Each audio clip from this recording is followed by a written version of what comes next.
They thought she was just another trucker breaking the rules, until a torn logbook revealed a badge that made hardened inspectors freeze in place. What secret was this quiet woman hiding in the dust of an old way station? The moon hung low over I-40, casting silver shadows on the asphalt as Lisa Hartwell, 39, guided her dark green Kenworth along the quiet stretch near Albuquerque. The hum of the engine was a comforting sound, a rhythm that had carried her across countless miles. But tonight felt different. The air was heavy, as if the desert itself held its breath. A flickering neon sign marked the way station ahead. Lisa slowed, easing the rig into the checkpoint as the empty road disappeared behind her. Gravel crunched under her tires as she rolled to a stop beside a rusted orange cone. Two inspectors waited in the glow of fluorescent lights. Sergeant Bill Brown, a man in his early 50s with a thick mustache and eyes hardened by years of bureaucracy, and Officer Dean Franklin, a younger man with his crisp uniform and nervous eyes.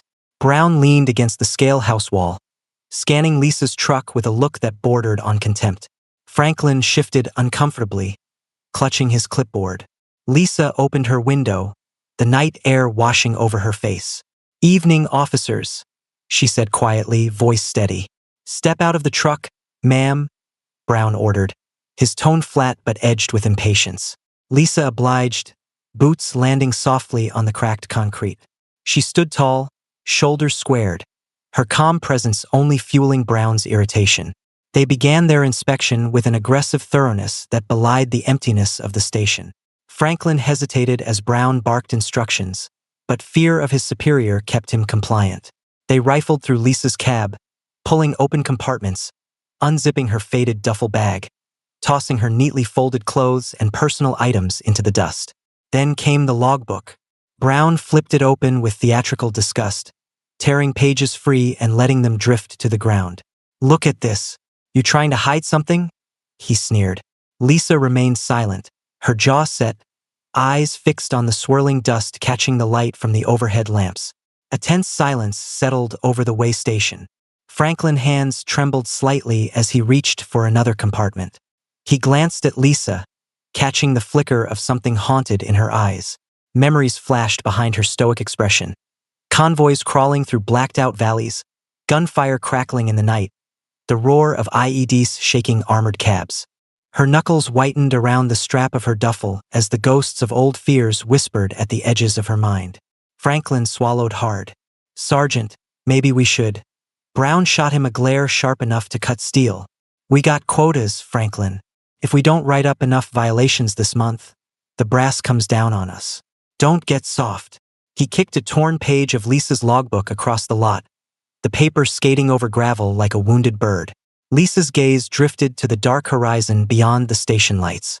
The highway stretched out like an endless lifeline, promising escape, anonymity, freedom. But here she was, exposed under the harsh glare of men who saw her as a statistic, not a person. Inside the scale house, the radio crackled with chatter from nearby stations.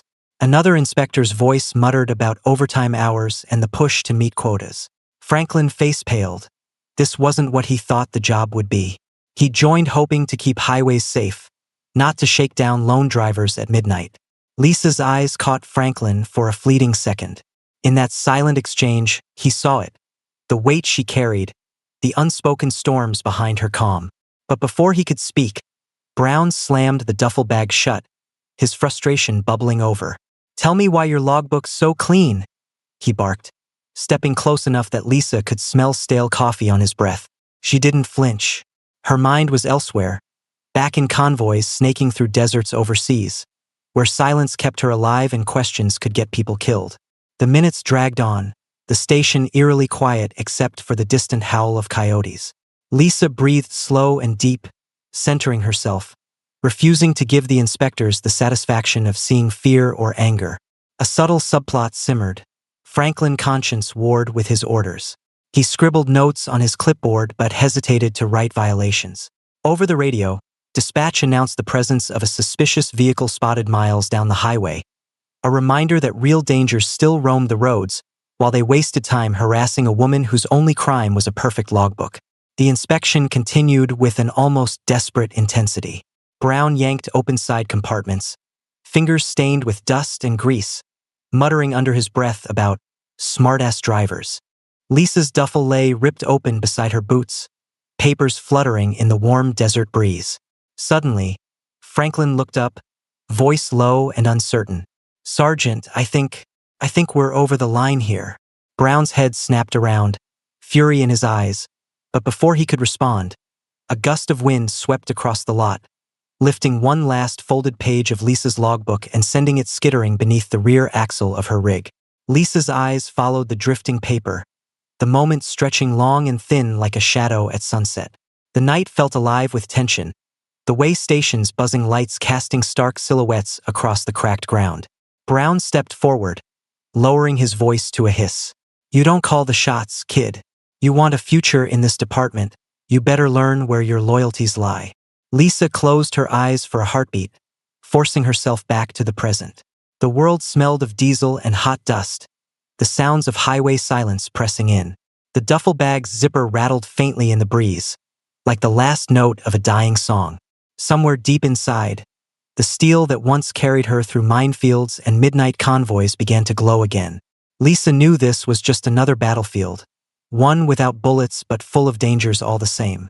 As the inspectors regrouped for another pass through her rig, Lisa straightened, her voice low but unshakable. "You done yet?"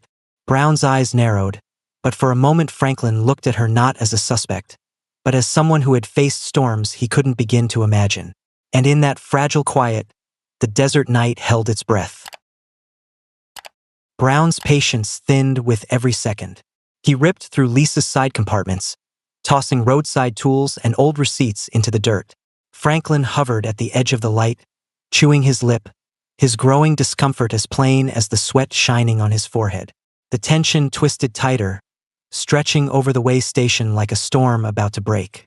Lisa stood still as stone, eyes following every move without a word. Her silence only fueled Brown's rage. "You think you're smarter than us, lady?" he snapped, yanking open a zippered panel under the bunk in her cab. His hand disappeared inside, then reemerged clutching a small, worn leather pouch. He ripped it open with a flick of his wrist.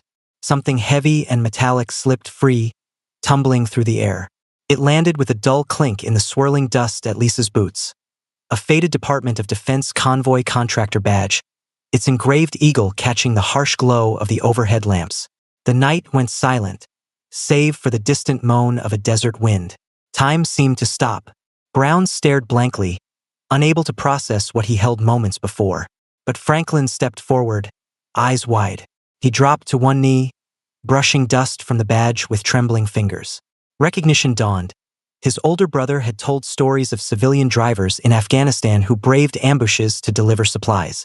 This badge wasn't a souvenir. It was earned through fire. Lisa's breathing deepened, memories slamming into her mind. A convoy crawling through Afghan valleys under black skies, tracer rounds stitching the air above armored trucks. Radios crackling with urgent calls for medics, the sickening thud of explosions along the roadside. She remembered nights without stars, where headlights cut through darkness thick with smoke and fear. Franklin looked up, voice barely a whisper. "Sergeant, do you know what this is?"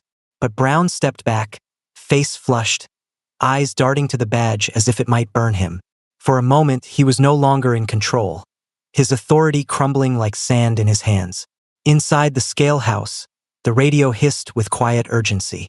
Other inspectors, hearing snippets of Franklin call to his sergeant, began to murmur.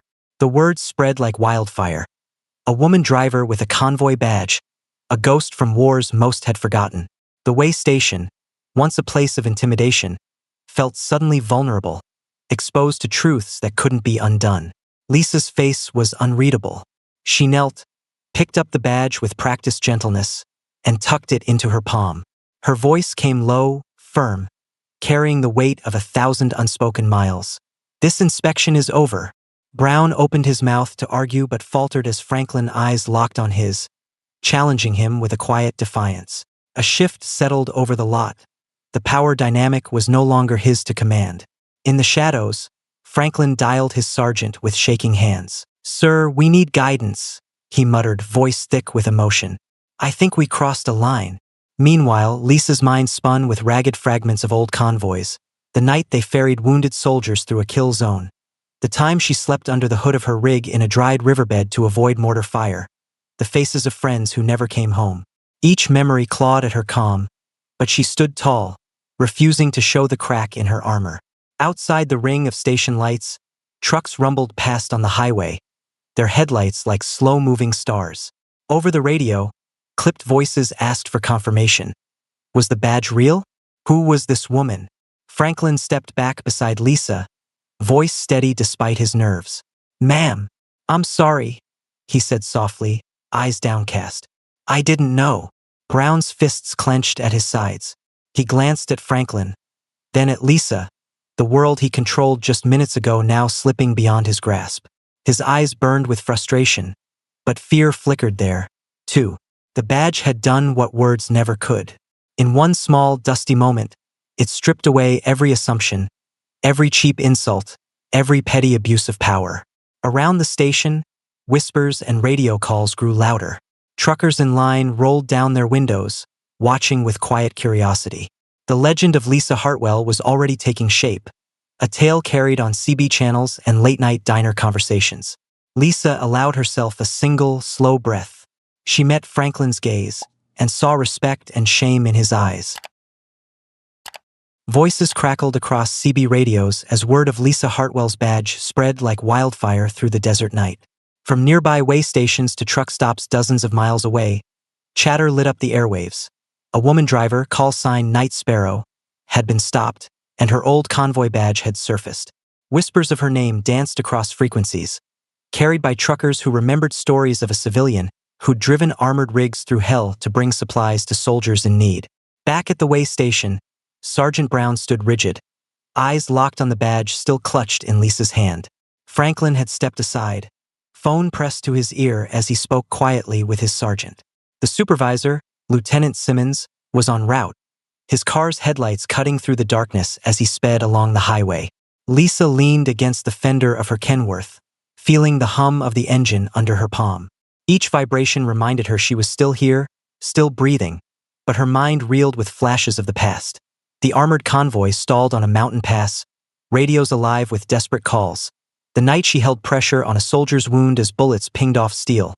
The dawn when she watched a medevac helicopter vanish into the sunrise, carrying friends she'd never see again. A sudden roar of engines interrupted her thoughts.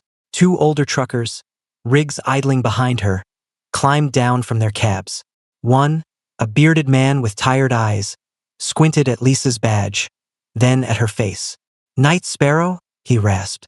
Lisa hesitated, then nodded once. His eyes softened. "Damn, thought you were just a myth," he said quietly, his voice thick with something like awe. Franklin hung up his phone, glancing nervously between Lisa and Brown. His sergeant had confirmed the badge's authenticity, and Simmons was minutes away. Brown's face twisted, a storm of anger and disbelief brewing as his authority slipped from his grasp with every passing second. He hissed at Franklin. "You think you're a hero now? Ruining your career over some washed-up trucker." But Franklin stood firm, his voice steadier than he felt. "She's not just some trucker. She's more of a hero than either of us will ever be." Around them, tension swelled like a thunderhead.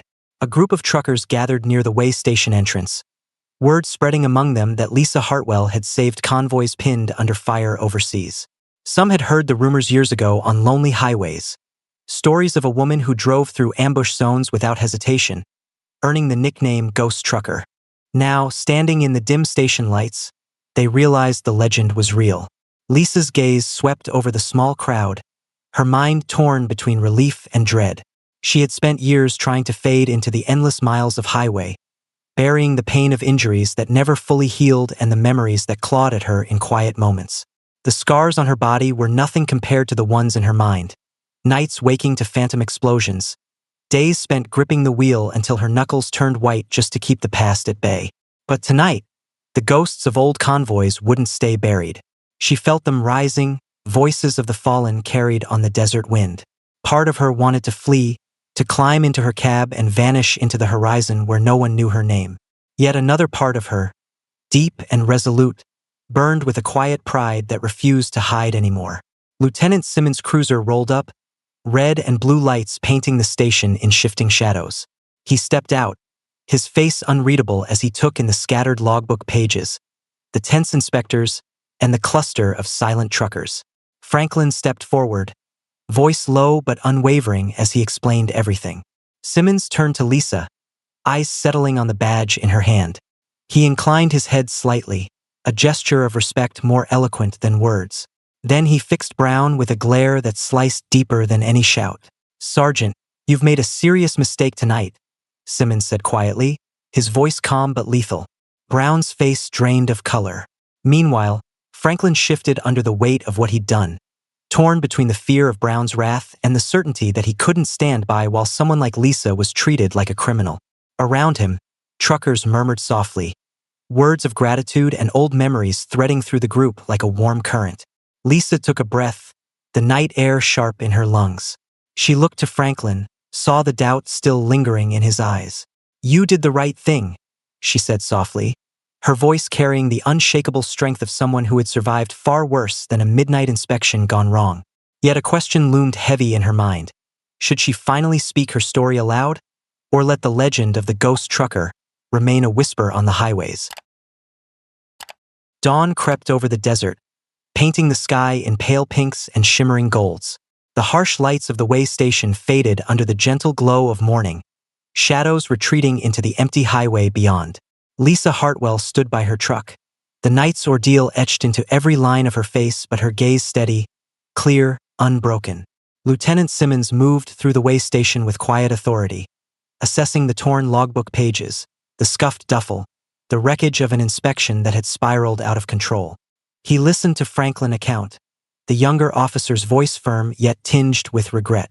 He examined the badge, its faded metal catching the sunrise, a small relic of courage that told a story more powerful than any spoken word. Finally, Simmons turned to Lisa, his eyes meeting hers without hesitation. "Ms. Hartwell," he began, voice low, carrying a gravity that cut through the hush of the gathered truckers. "On behalf of the department, I apologize for what you endured tonight. Your service deserves respect. We failed you." Lisa shifted, the words landing heavier than she expected. She had braced for anger, more accusations, another battle. Instead, she found something far rarer, understanding. A quiet murmur rolled through the small crowd of truckers, rough men and women who had stopped to watch, their faces lined by years on the road. Some looked at Lisa with wide eyes, others nodded slowly, as if recognizing something they'd always suspected but never dared to believe. Simmons stepped back, addressing the station staff. "All citations against Ms. Hartwell are voided, effective immediately. Sergeant Brown, you're relieved of duty pending review." Brown's face crumpled, disbelief hardening into a silent rage as he realized he'd lost everything in a single, unforgiving night. Franklin stood straighter, his fear replaced by something like quiet pride. He caught Lisa's eye, uncertain but resolute. "I'm putting in for transfer," he told her, voice husky. "Driver Safety and Welfare Division. I want to make sure what happened tonight doesn't happen again." Lisa held his gaze, and a small, weary smile broke across her face. "That's good," she said softly. "We need people like you." Beyond the way station, CB radios lit up as truckers shared what they'd witnessed. Tales of Night Sparrow spread from diner booths to freight yards. Stories grew. Some claimed she'd once driven her rig through a firefight to reach a stranded platoon. Others swore she'd pulled wounded soldiers from burning vehicles. Details blurred, but one truth burned brighter than the sunrise. Lisa Hartwell had risked everything overseas, then come home only to face suspicion and disrespect. Yet even in the face of small, petty power, she never broke. The shredded remains of her logbook lay scattered across the lot, pages stained with dust and tire marks. A grizzled driver stooped to pick one up, folding it carefully as if it were a sacred relic. "She's a legend," he muttered to the man beside him. "They'll be telling her story long after we're gone." Lisa turned toward her Kenworth, its green paint catching the morning light like emerald armor. She climbed into the cab, each step slow but certain. The worn seat embraced her like an old friend as she settled behind the wheel. Her badge, polished by years of quiet hands, slid into a new hidden compartment beneath the dash. A place safe from careless eyes, but always close to her heart. She took a moment, watching the sun rise over the endless ribbon of highway stretching east. Memories of convoys, of faces lost and nights survived, drifted through her mind like ghosts fading into the dawn. But for the first time in years, those memories settled without sharp edges, the wounds of the past finally softening under the light of understanding. In the mirrors, Lisa caught glimpses of truckers climbing back into their rigs. Some raised hands in silent salute, others gave short, respectful nods. The rookie, Franklin, stood near the station entrance, watching her with eyes that promised change. Lieutenant Simmons spoke quietly into his radio, issuing orders to neighboring way stations. Inspections were to remain fair, and drivers treated with respect, especially those who carried stories in their silence. Lisa's hand rested on the gear shift, the engine rumbling to life beneath her. The vibration calmed her, a familiar pulse she trusted more than any words. She let out a long breath, the night's chaos dissolving into the warm air. As the Kenworth rolled forward, Lisa guided it smoothly back onto the highway. The sky brightened, and with each mile, the desert seemed to open up, no longer a place of suspicion but a path forward. Her story would linger on the airwaves, a quiet legend rolling from truck stop to truck stop, reminding others that heroes don't always wear uniforms or demand praise. Sometimes they wear faded jeans, carry old scars, and drive alone through the night, their courage hidden in the rhythm of the open road. And so, with the horizon blazing ahead, Lisa Hartwell pressed on, her past and present finally at peace, determined to keep moving, not just for herself, but for every driver who needed a reminder that strength comes in many forms. This story reminds us that heroes don't always wear uniforms. Sometimes they wear faded jeans and drive alone through the night. What would you do if you discovered the quiet person beside you had a story like Lisa's? Comment below. And if this moved you, don't forget to like, share, and subscribe to embrace the journey for more powerful stories on the open road.